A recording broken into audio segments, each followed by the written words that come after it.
मैंने आम आदमी को रिपोर्टर बनाने और अपने आसपास होते अन्याय को रोकने के लिए यह निवेदन किया था कि अगर आपके आसपास भी कोई अन्याय हो रहा हो तो उसकी वीडियो बनाकर मुझे सूचित करें।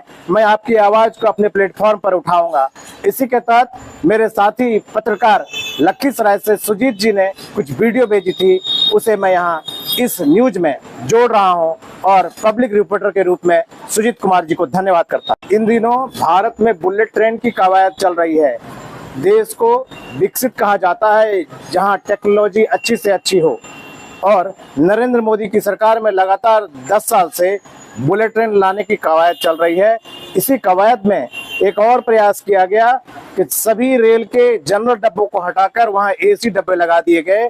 कहा यह गया कि यात्रियों को बेहतर सुविधा दी जाएगी, लेकिन यह विदेश नहीं है, यह भारत है जहां लाइफलाइन कही जाती है रेल, और लोगों के सोने से लेकर भोजन तक, परिवार चलाने तक की व्यवस्था इसी रेल से होती है।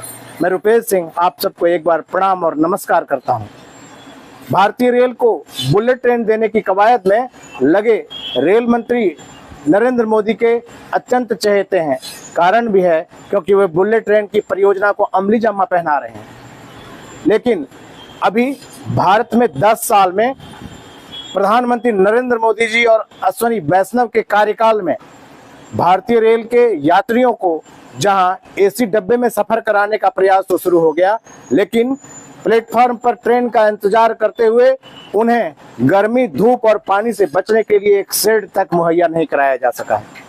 विभिन्न स्टेशनों में बिहार में देखने के लिए मिला है कि जब ट्रेन का इंतजार करते हैं यात्री महिलाओं बच्चों के साथ, तब इस 45-50 डिग्री तापमान में अपने सर को छिपाने के लिए वो सीढ़ियों के नीचे, किसी पेड़ के, किसी झाड़ के नीचे छिप करके अपना जीवन गुजार रहे हैं।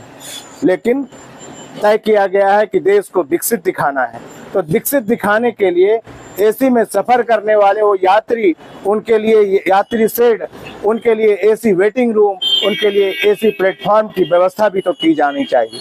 नकल तो ठीक है, विदेशों से नकल करना चाहिए और नकल करके हम लोग बेहतर कर सकते हैं अगर अच्छी टेक्नोलॉजी ला सकें। लेकिन भारतीय वर्तमान परिस्थिति और भारतीय रेल और भारतीय नागरिक की दशा, इन सबको भी ध्यान में रखना चाहिए।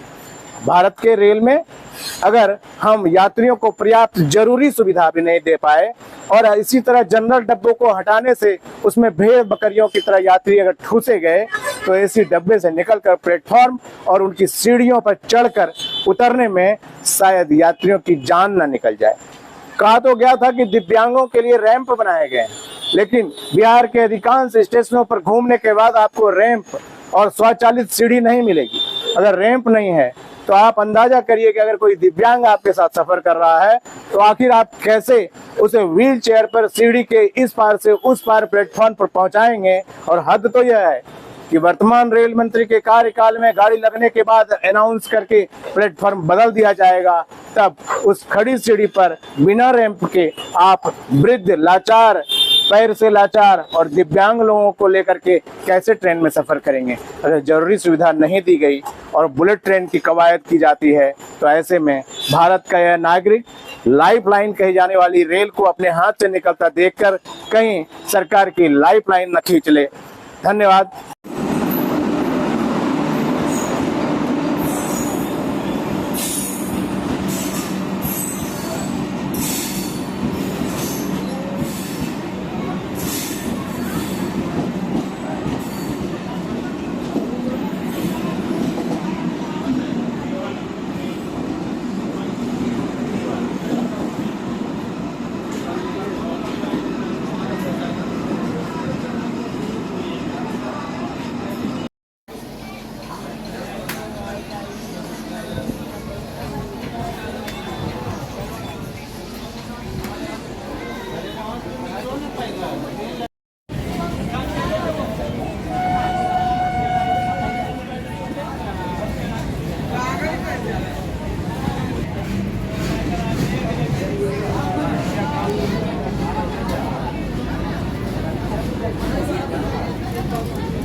हे खूप बोलतात ना.